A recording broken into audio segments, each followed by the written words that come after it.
টেস্টের অনুমতি, করোনায় আরও 40 জনের মৃত্যু।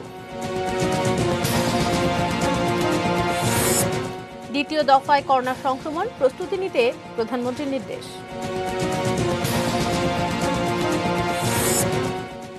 শত কোটি টাকার মালিক গাড়ি চালক মালেক 14 দিনের রিমান্ডে। স্বাস্থ্যের 75 কর্মকর্তা কর্মচারীর দুর্নীতির তথ্য দুদকে। এবং সৌদি এয়ারলাইন্সের টিকিট পেতে প্রবাসীদের বিক্ষোভ।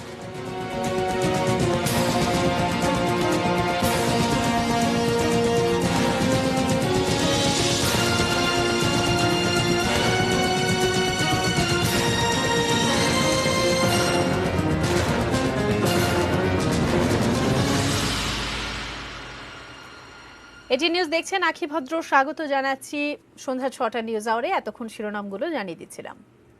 VSL angle channel HB VSL Bikrampur steel limited. এছাড়াও থাকছে অধিকারের লড়াইয়ের গল্প।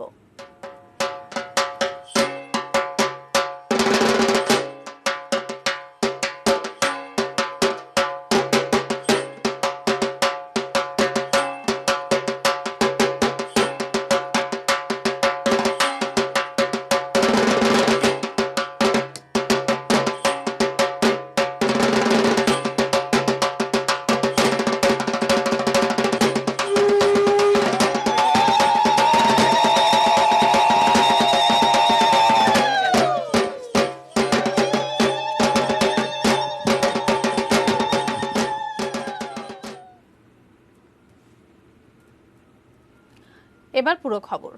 অবশেষে অ্যান্টিজেন ভিত্তিক র্যাপিড টেস্টিং এর অনুমতি দিল সরকার। সোমবার স্বাস্থ্যসেবা বিভাগের পক্ষ থেকে এই অনুমোদন দেওয়া হয়। তবে উপসচিব বিলকিস বেগম স্বাক্ষরিত এই আদেশে 17 সেপ্টেম্বর তারিখ উল্লেখ রয়েছে, যেখানে বলা হয়েছে অতি স্বল্প সময়ে করোনা শনাক্তের জন্য স্বাস্থ্য অধিদপ্তরের মহাপরিচালকের প্রস্তাবনা এবং বিশ্ব স্বাস্থ্য সংস্থার গাইডলাইন অনুসরণ করে দেশের সকল সরকারি মেডিকেল কলেজ, হাসপাতাল, সরকারি পিসিআর ল্যাব এবং সকল স্বাস্থ্য ইনস্টিটিউটে অ্যান্টিজেন ভিত্তিক টেস্ট চালুর অনুমতি প্রদান করা হলো। স্বাস্থ্য মন্ত্রণালয়ের এই আদেশে শর্ত উল্লেখ করে বলা হয়েছে, যাচাই বাছাইয়ের জন্য স্বাস্থ্য অধিদপ্তরের প্রক্রিয়াধীন কোভিড-19 ল্যাব সম্প্রসারণ নীতিমালাটি চূড়ান্ত হলে তা যথাযথভাবে অনুসরণ করতে হবে। গত 5 জুলাই অ্যান্টিজেন ভিত্তিক র্যাপিড টেস্টের অনুমোদন দেওয়ার ব্যাপারে মন্ত্রণালয়কে অনুরোধ করেছিলেন স্বাস্থ্য অধিদপ্তরের মহাপরিচালক। করোনা সম্পর্কিত জাতীয় পরামর্শ কমিটির পক্ষ থেকেও এই অ্যান্টিজেন ভিত্তিক র্যাপিড টেস্টের অনুমোদন দেওয়ার ব্যাপারে সুপারিশ জানানো হয়েছিল। করোনায় সারা দেশে আরও 40 জনের মৃত্যু হয়েছে, আর এ নিয়ে করোনায় মৃতের সংখ্যা বেড়ে দাঁড়ালো 4,979-তে। সোমবার স্বাস্থ্য অধিদপ্তরের সংবাদ বিজ্ঞপ্তিতে এই তথ্য জানানো হয়। অধিদপ্তরের তথ্য অনুযায়ী এ পর্যন্ত 18,34,323 জনের নমুনা পরীক্ষা করা হয়েছে, আর তাদের মধ্যে করোনা শনাক্ত হয়েছে 3,50,621 জনের। গত 24 ঘন্টায় 97টি ল্যাবে পিসিআর টেস্টে নতুন করে শনাক্ত 1,705 জন এবং এ সময় সুস্থ হয়েছেন 2,152 জন। এ নিয়ে মোট সুস্থের সংখ্যা 2,58,717।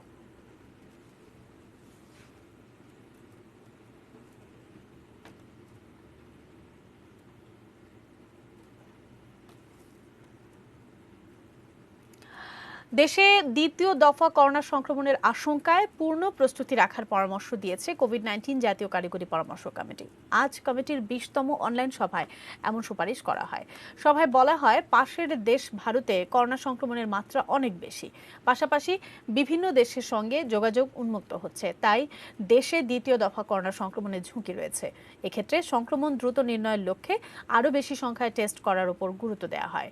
এ বিষয়ে পরামর্শ কমিটি স্বাস্থ্য অধিদপ্তরের ল্যাবরেটরি কমিটির সঙ্গে যৌথভাবে কোভিড-19 টেস্টের নীতিমালার খসড়া চূড়ান্ত করে।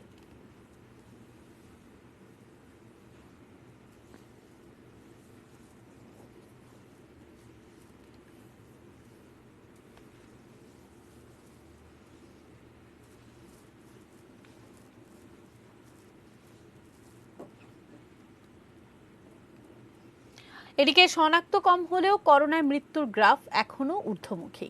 পরিসংখ্যান বলছে সবচেয়ে বেশি মারা যাচ্ছেন বয়স্করাই। কাজেই করোনাকে অবহেলা করে স্বাস্থ্যবিধি না মানলে এর চরম মাশুল দিতে হতে পারে বলে আশঙ্কা বিশেষজ্ঞদের। আরও জানাচ্ছেন নাজিয়া আফরিন।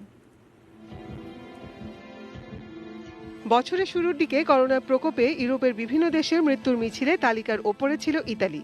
করোনা ভাইরাসের উৎসভূমি চীনকেও হার মানিয়েছে ইতালির মৃত্যুর পরিসংখ্যান। এর বড় কারণ সেদেশের জনগোষ্ঠীর বড় একটি অংশই ষাটোর্ধ্ব।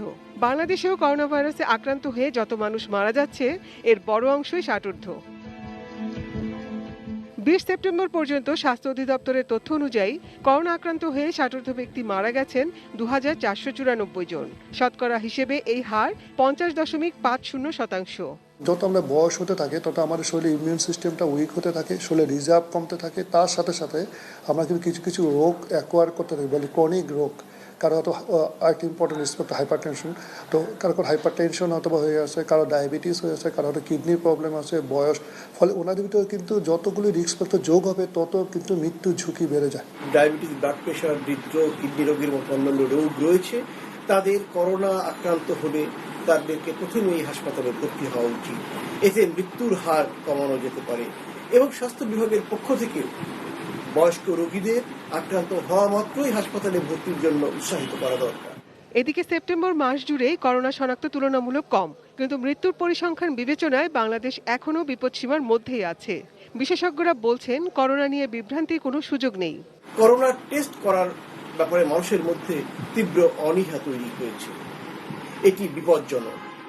মৃত্যুর হার কমানোর জন্য যেমন, তেমনি করোনা নিয়ন্ত্রণের কার্যক্রমকে সফলভাবে সম্পন্ন করার জন্য টেস্ট করা দরকার।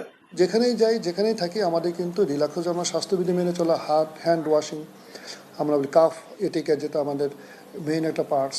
নাম্বার 3 মোস্ট ইম্পর্টেন্ট, মাস্ক আমরা বাইরে গেলে ব্যবহার করতেই হবে। মাস্ক কিন্তু আপনার কিন্তু best still proven protection for covid. করোনার সাথে দীর্ঘ 7 মাস বসবাসে মানুষ অনেকটা অভ্যস্ত হয়ে গেছে মন্তব্য করে বিশেষজ্ঞরা বলছেন, দেশের আর্থসামাজিক প্রেক্ষাপটে সীমিত চলাচলের অবস্থান থেকে সরে স্বাভাবিক জীবনযাপনে দেশের মানুষ, কিন্তু স্বাস্থ্যবিধি না মানার প্রবণতায় আশঙ্কা থেকেই যাচ্ছে। Nazia Afrin, ATN news, Dhaka. October November থেকে দ্বিতীয় দফায় করোনা ভাইরাসের সংক্রমণ বাড়তে পারে বলে আশঙ্কা প্রকাশ করেছেন প্রধানমন্ত্রী শেখ হাসিনাও।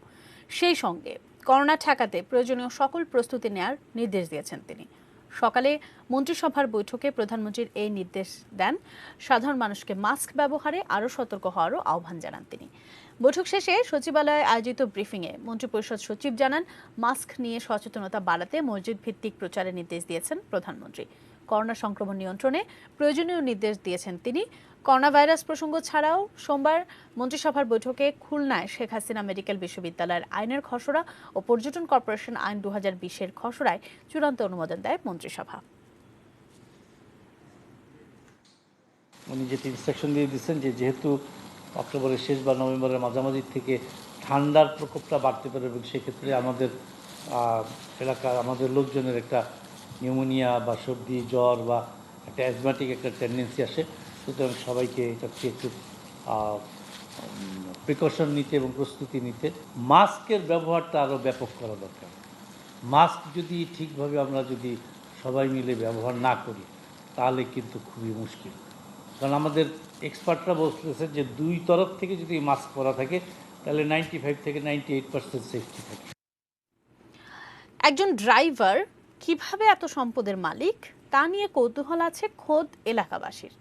তবে শত শত কোটি টাকার অবৈধ সম্পদ থাকার কথা অস্বীকার করে পরিবারের দাবি প্রশাসনকে ভুল তথ্য দিয়ে বিভ্রান্ত করা হচ্ছে। এদিকে অস্ত্র ও জাল টাকার মামলায় মালেককে 14 দিনের রিমান্ডে নিয়েছে পুলিশ। সাব্বির আহমেদ জানাচ্ছেন বিস্তারিত।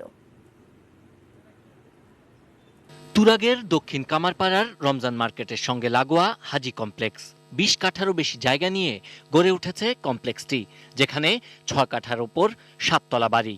এই বাড়ির 3য় তলার একটি ফ্ল্যাটে থাকতেন অস্ত্র ও জালনোট সহ গ্রেপ্তার স্বাস্থ্য অধিদপ্তরের গাড়ি চালক আব্দুল মালেক ওরফে বাদল।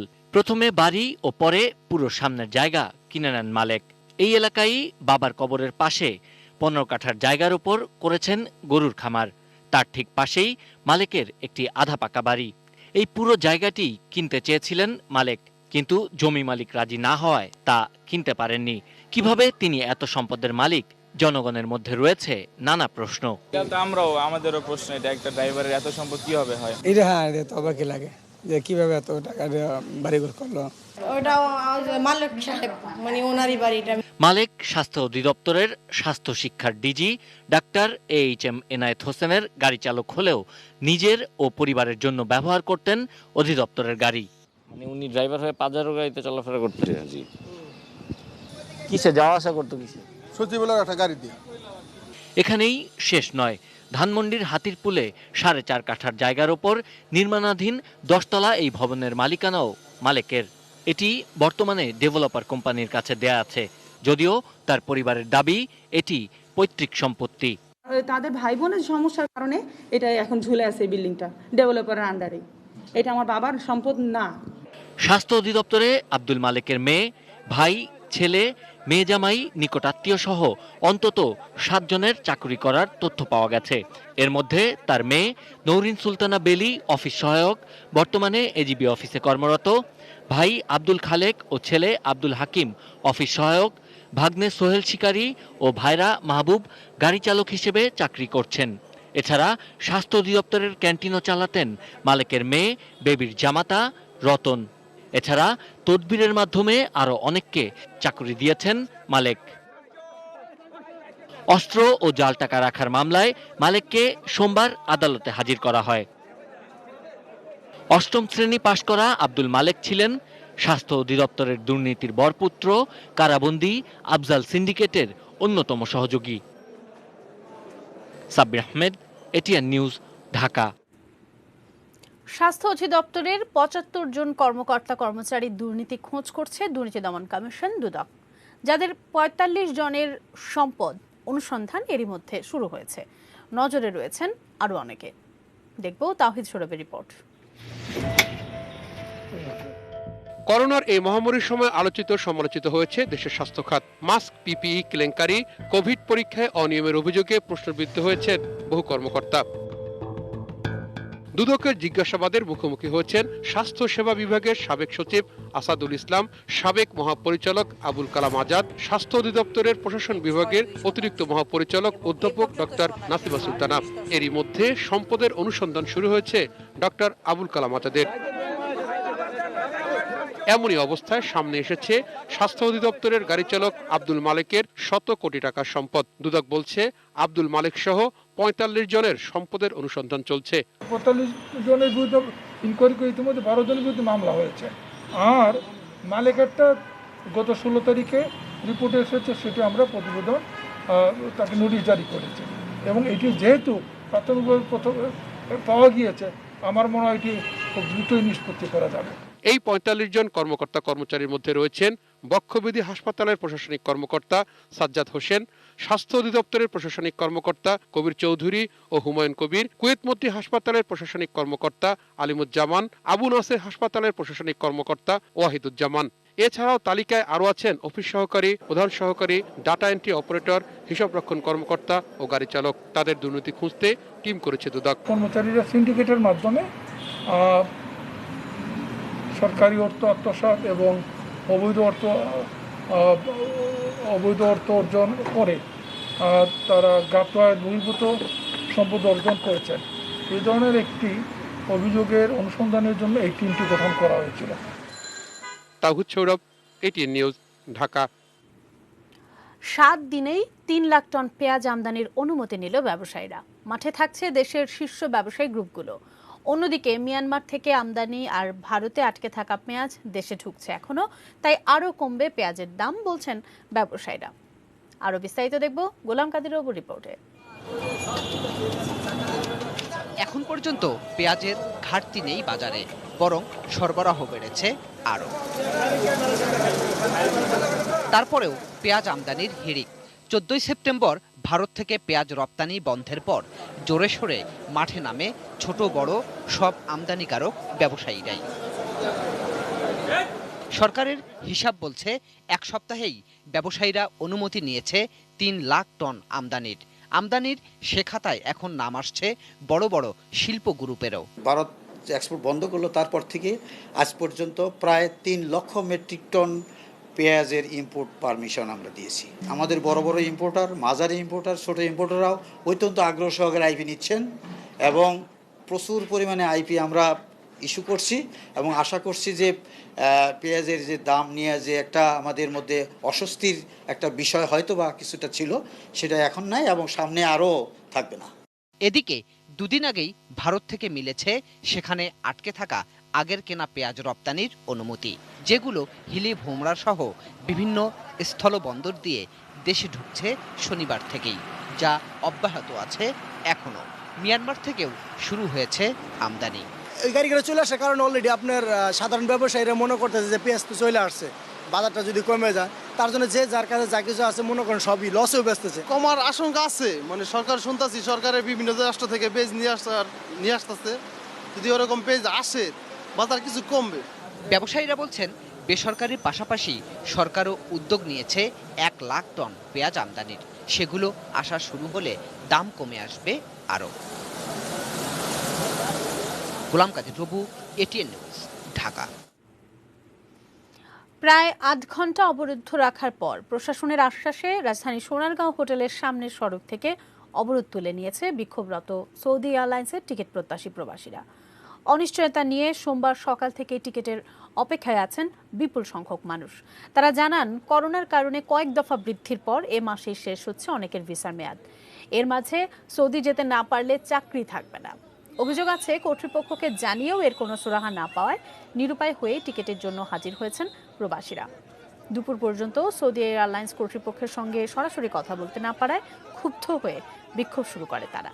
এক পর্যায়ে রাস্তা অবরোধ করলে বন্ধ হয়ে যায় যানবাহন চলাচল। 13 সেপ্টেম্বর শর্ত সাপেক্ষে বাণিজ্যিক ফ্লাইট পরিচালনার ঘোষণা দিলেও পরে শুধু সৌদি এয়ারলাইন্স ছাড়া অন্য ফ্লাইটের অনুমতি দেয়নি সৌদি সিভিল এভিয়েশন।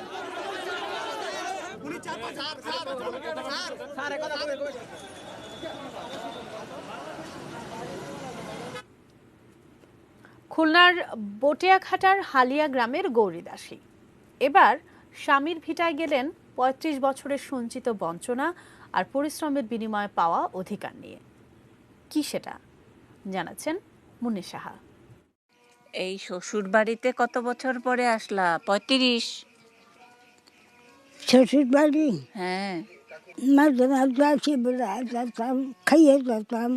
মাঝে মাঝে এ বাড়িতে আসতেন বটে, তবে সে আশা আর আজকের আশায় অনেক পার্থক্য। সে কারণেই ভাসুর পুত্র অমূল্য মণ্ডলের মারমুখী রূপ। ওই আগামাতা বিটে থুয়ে ওই দেবেন্দ্রগড় ধ্যান দিতে নিয়ে আসো, আগামাতা বিটে থুয়ে দেবেন্দ্রগড় ধ্যান দিতে নিয়ে আসো। এর কোনো বাড়ি ছিল না, সুপারি বাগান ছিল। গত 35 বছর ধরে যিনি এই গৌরী দাসীর বিরুদ্ধেই আইনি লড়াই লড়েছেন। আমি মানুষজনটা নিয়ে আসলাম, তারা কি কয়, তার মধ্যে যদি আমি দেওয়া কথা করতাম তাহলে তোরা ক্ষতি হতে দে খুলি না। এই যেমন কয় মাছ বাজার যা কবে তাই শুনতে হবে। তো তারা যদি কয় তোমার এই 2 বিঘা দিলাম, তোমার জামাই নিয়ে খাও গে, তাই নিয়ে আমি সরিয়ে যেতাম। বুঝছ, ফার্স্ট করে উকিল সালিশ না, আমি উকিল সালিশ করি না, এইটা সেই উকিল সালিশ। এইটা সেই উকিল সালিশ হলো। অভিমন্যু মণ্ডলের রেখে যাওয়া সম্পত্তির ভাগ চাইতে আসায় বিধবা গৌরীর বিরুদ্ধে প্রথমে মামলা ঠুকে দেয় এই অমূল্য মণ্ডলের বাবা যতীন্দ্র মণ্ডল। শোনো শোনো, আমি কি করছি, পুরোনো কথা তুলে লাভ নেই। তুমি যদি আইনি পাইয়া থাও, তুমি যদি আইনি পাইয়া থাও, অত তোমারও বিশাল কথা বাদ দাও, তোমারও বিশাল কথা বাদ দাও, ও তুমি করে না। অমূল্য আর গৌরী দাসের বিতর্ক থেকে বোঝা যায় অল্প বয়সে বিধবা গৌরী এ বাড়িতে আশ্রিত ছিলেন। পরপর 3টি ছেলে হয়ে মারা যাওয়ার পর 2 মেয়ে এখানেই বড় হয়েছে। মুক্তিযুদ্ধের সময় বাড়ি লুট, আবারও ফিরে আসা, বড় মেয়ের নিরুদ্দেশ হয়ে যাওয়া, এরকম নানান লড়াইয়ের কাহিনী।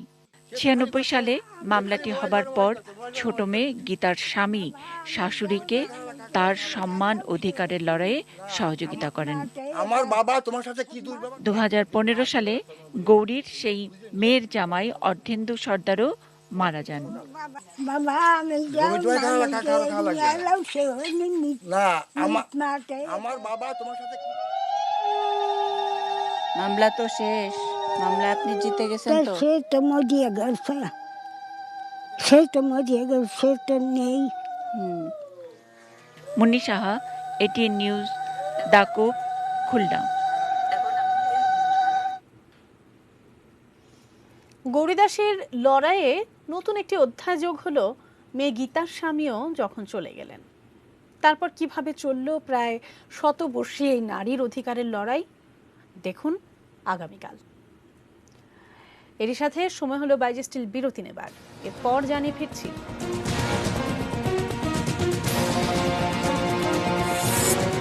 আগামী বছর থেকেই চট্টগ্রাম নগরে নিরবিচ্ছিন্ন পানি, বলছে ওয়াসা। পুলিশ টেলিকমের অফিস সহকারী হত্যা, মৃত্যুদণ্ড পাওয়া 5 আসামি খালাস।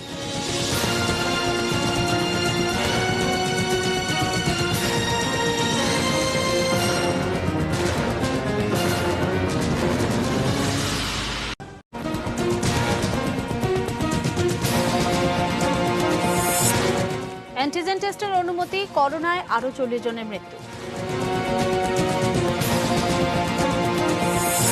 দ্বিতীয় দফায় করোনার সংক্রমণ, প্রস্তুতি নিতে প্রধানমন্ত্রীর নির্দেশ। 100 কোটি টাকার মালিক গাড়ি চালক মালেক 14 দিনের রিমান্ডে। স্বাস্থ্যের 75 কর্মকর্তা কর্মচারী দুর্নীতির তথ্য দুদকে। এবং সৌদি এয়ারলাইন্সের টিকিট পেতে প্রবাসীদের বিক্ষোভ।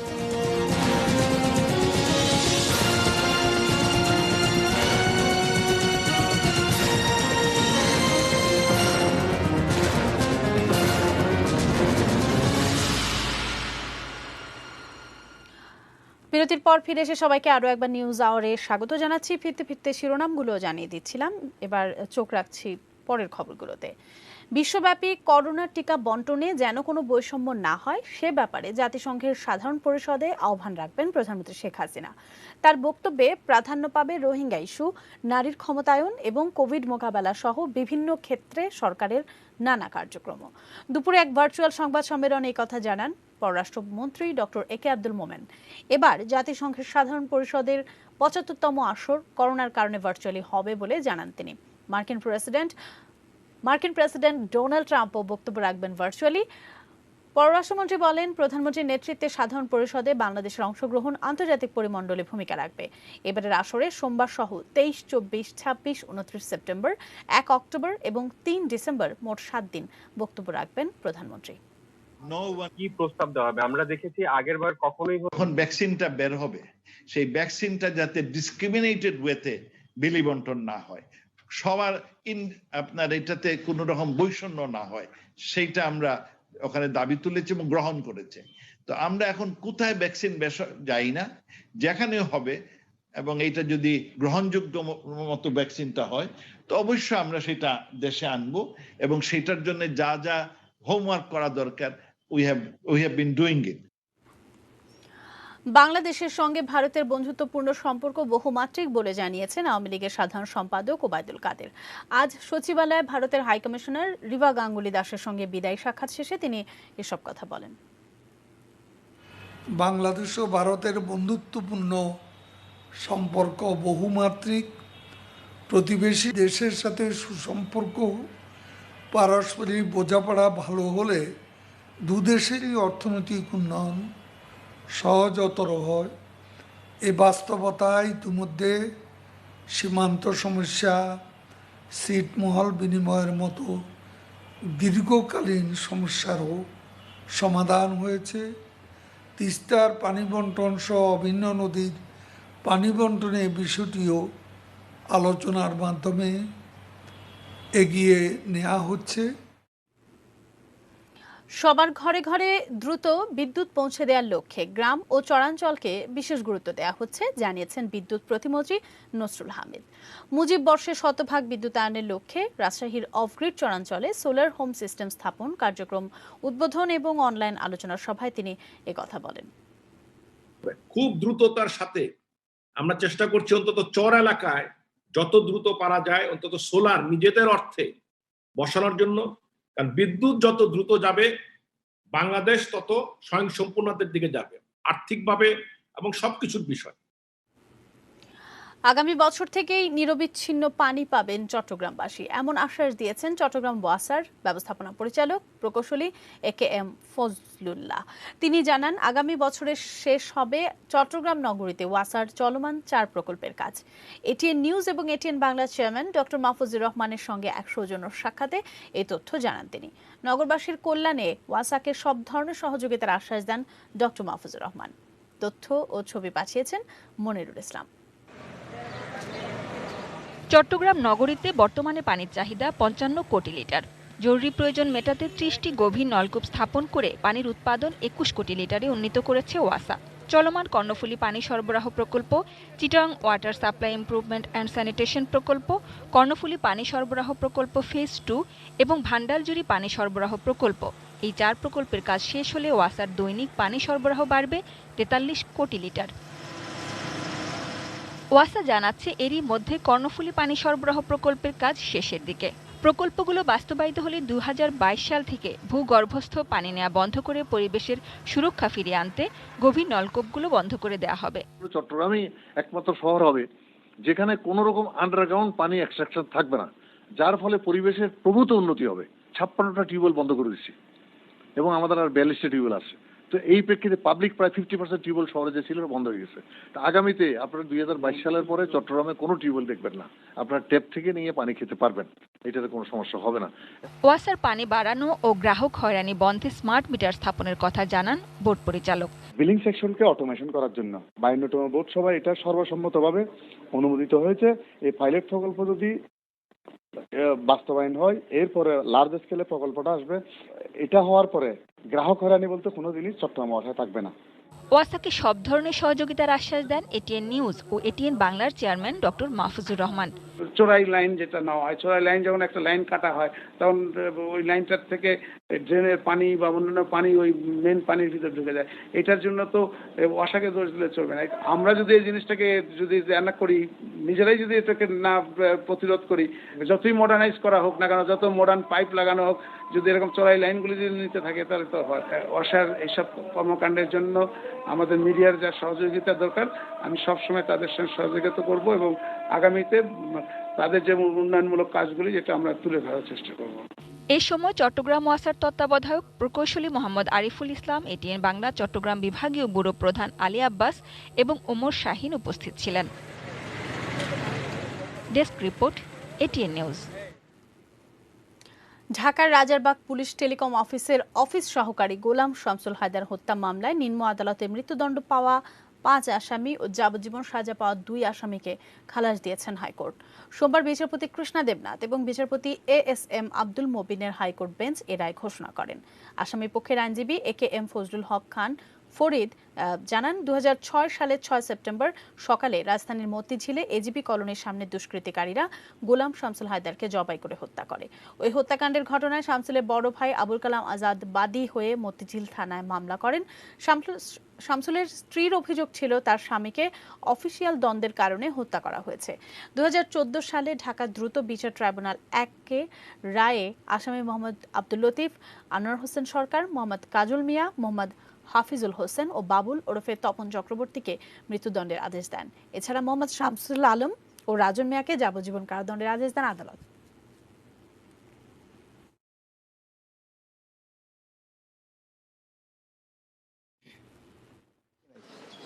কোনো কিছু নাই। এখন ওই যে টাকা আত্মসাতের যে মূল কেসটা, যেটা অলরেডি জজ কোর্টে পেন্ডিং, সেই কেসের রেফারেন্সে ওই এদেরকে হায়ার করে এরা মেরেছে। এই 120B মাধ্যমে থেকে 302 এনে এতে ফাঁসি দেওয়া হয়েছে। কিন্তু বাদী পক্ষ এই কেসটা মোটেই পালন করতে পারে নাই। অস্ত্র মামলায় 17 বছরের কারাদণ্ডপ্রাপ্ত চুয়াডাঙ্গার আব্দুস সাত্তারের রায় জালিয়াতি করে নেয়া জামিন বাতিল করেছেন হাইকোর্ট। সোমবার হাইকোর্টে বিচারপতি এম ইনায়েতুর রহিম ও বিচারপতি মোহাম্মদ মোস্তাফিজুর রহমানের সমন্বয়ে গঠিত বেঞ্চ এই আদেশ দেন। আসামি আব্দুস সাত্তার এর আগে তার সাজার বিষয়ে ভুল তথ্য দিয়ে হাইকোর্ট থেকে জামিন নেন। এ বছরের 2 ফেব্রুয়ারি অস্ত্র আইনে চুয়াডাঙ্গা বিশেষ আদালত সাত্তারকে 17 বছরের কারাদণ্ড দেন। মামলার বিবরণে দেখা গেছে 2018 সালের 2 মে রাতে অস্ত্র ও গুলি নিয়ে অপরাধমূলক কর্মকাণ্ডের জন্য চুয়াডাঙ্গার আলমডাঙ্গা রেল বাজারে অবস্থান করছিলেন আব্দুস সাত্তার। পুলিশ গোপন সংবাদের ভিত্তিতে সেখানে অভিযান চালিয়ে তাকে অস্ত্রসহ গ্রেফতার করে।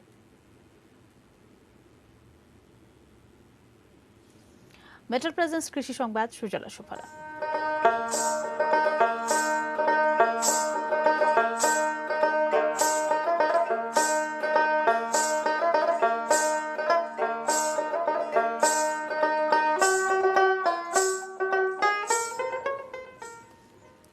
লাভজনক হওয়ায় ঝালকাঠিতে জনপ্রিয় হয়ে উঠেছে মাল্টা চাষ। কৃষি অফিসের তথ্য মতে জেলায় 55 হেক্টর জমিতে এবার মাল্টার আবাদ হয়েছে। প্রাথমিক পর্যায়ে হেক্টর প্রতি ফলন হয়েছে 9 মেট্রিক টন। সঠিক পরিচর্যা করতে পারলে তা 12 থেকে 15 মেট্রিক টন হওয়া সম্ভব। এ বিষয়ে বাগানীদের প্রয়োজনীয় প্রশিক্ষণ ও পরামর্শ দিচ্ছেন তারা। মাল্টা চাষিরা জানান, বাগান করতে একর প্রতি প্রায় 4 লাখ টাকা খরচ হলেও 2 বছরের মধ্যেই তা উঠে আসে। বাজারে ভালো চাহিদা থাকায় অনেকেই এখন ঝুঁকছেন মাল্টা চাষে। জেলার প্রায় 200 মাল্টা বাগানে কর্মসংস্থান হয়েছে 2000-এরও বেশি মানুষের।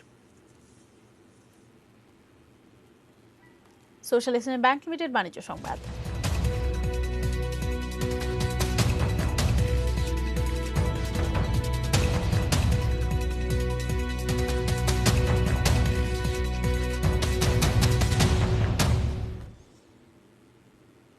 কাঁচা পাট রপ্তানি বন্ধের প্রস্তাব প্রত্যাহার ও পণ্যটি রপ্তানিতে কোনো শুল্ক আরোপ না করা সহ 4 দফা দাবি জানিয়েছে বাংলাদেশ জুট অ্যাসোসিয়েশন এবং শিপার্স কাউন্সিল অব বাংলাদেশ।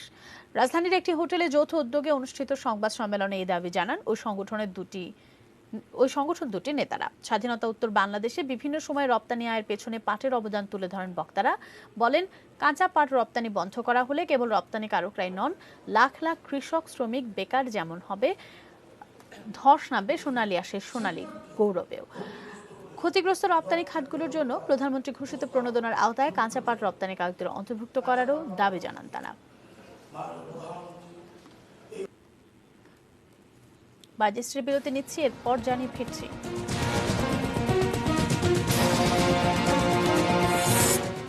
$8 কোটি পাচারে সাহায্য করেছে HSBC।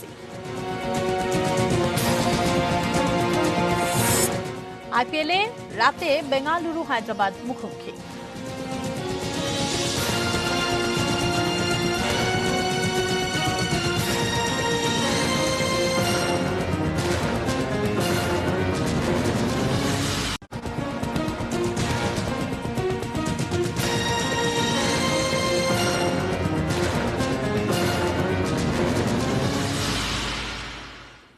বিরতির পর ফিরে এসে নিউজ আওয়ারে আরো একবার স্বাগত। ফিরে এসেই দেশের বাইরের খবরাখবর জানাবো।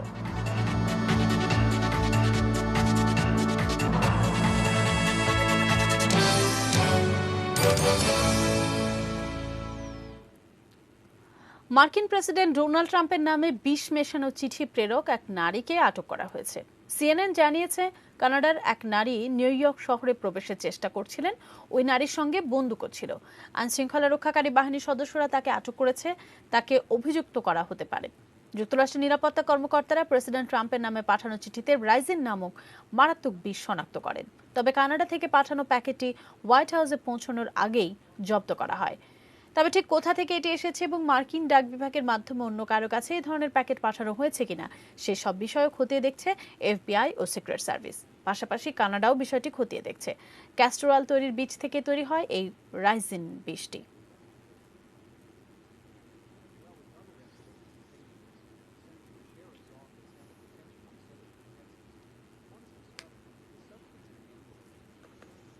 অর্থ আত্মসাতের বিষয়ে জানার পরও বিশ্বের বিভিন্ন দেশে কোটি কোটি ডলার পাচারে প্রতারকদের সাহায্য করেছে HSBC। ফাঁস হওয়া নথিতে প্রকাশ পেয়েছে এই তথ্য। এতে দেখা যায় HSBCর মাধ্যমে বিশ্বের বিভিন্ন জায়গায় $8 কোটি পাচার করেছে প্রতারকরা। এইচএসবিসির মাধ্যমে একজন কুখ্যাত সন্ত্রাসীকে অর্থ পাচারে সহায়তা করেছে যুক্তরাষ্ট্রের বড় একটি ব্যাংক। প্রতারিত বিনিয়োগকারীদের আইনজীবীরা বলছেন এসব প্রতারণার ব্যাপারে তড়িৎ ব্যবস্থা নেওয়া উচিত ছিল এইচএসবিসির। তবে ব্যাংকটি বলছে তারা আইন বহির্ভূত কোনো কর্মকাণ্ডের সঙ্গে জড়িত নয়। এর আগে অস্ত্র পাচারের অভিযোগে যুক্তরাষ্ট্রে $190 কোটি জরিমানা গুনতে হয়েছিল এইচএসবিসিকে। 80% of its profits are made in Asia, and if it went, that's likely to be. খেলার খবর এবার।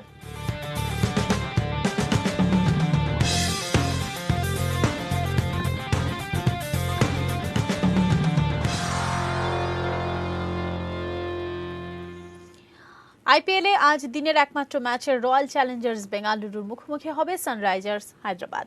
দুবাইয়ে বাংলাদেশ সময় রাত 8টায় শুরু হবে ম্যাচটি। আইপিএল এর শুরু থেকেই আছে রয়্যাল চ্যালেঞ্জার্স বেঙ্গালুরু, কিন্তু এখন পর্যন্ত শিরোপার স্বাদ পায়নি তারা। এবার সেই ব্যর্থতা ঘোচানোর মিশন বিরাট কোহলির দলের। বেঙ্গালুরু দলে রয়েছেন যুজবেন্দ্র চাহাল, উমেশ যাদব, পার্থিব প্যাটেল, এছাড়া এভি ডিভিলিয়ার্স, ক্রিস মরিস ও অ্যারন ফিঞ্চের মতো বিদেশি ক্রিকেটার। এবার প্রথমবারের মতো শিরোপার জয়ের মিশন বেঙ্গালুরুর সামনে। অন্যদিকে 2016 সালে একবার শিরোপা জিতেছিল সানরাইজার্স হায়দ্রাবাদ। দলের নেতৃত্বে আছেন ডেভিড ওয়ার্নার, মনীষ পান্ডে, ভুবনেশ্বর কুমার, বিজয় শঙ্কর, ঋদ্ধিমান শাহদের সঙ্গে আরও আছেন Kane Williamson, Mitchell Marsh, Mohammad নবী ও রশিদ খানের মতো ক্রিকেটাররাও।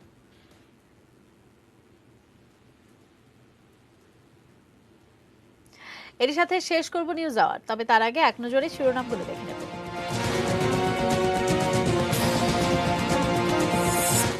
করোনার র্যাপিড টেস্ট করতে পারবে সরকারি হাসপাতাল, আজও 40 জনের মৃত্যু।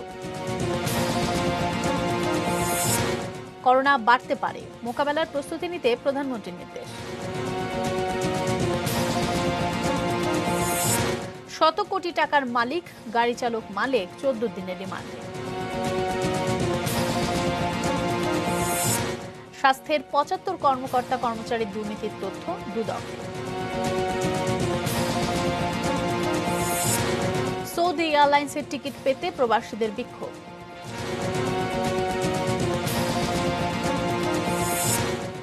আগামী বছর থেকেই চট্টগ্রাম নগরে নিরবিচ্ছিন্ন পানি, বলছে ওয়াসা।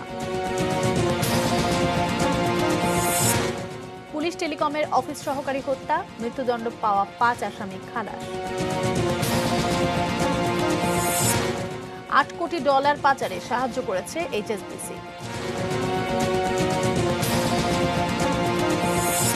এবং আইপিএল এর রাতে বেঙ্গালুরু হায়দ্রাবাদ মুখোমুখি।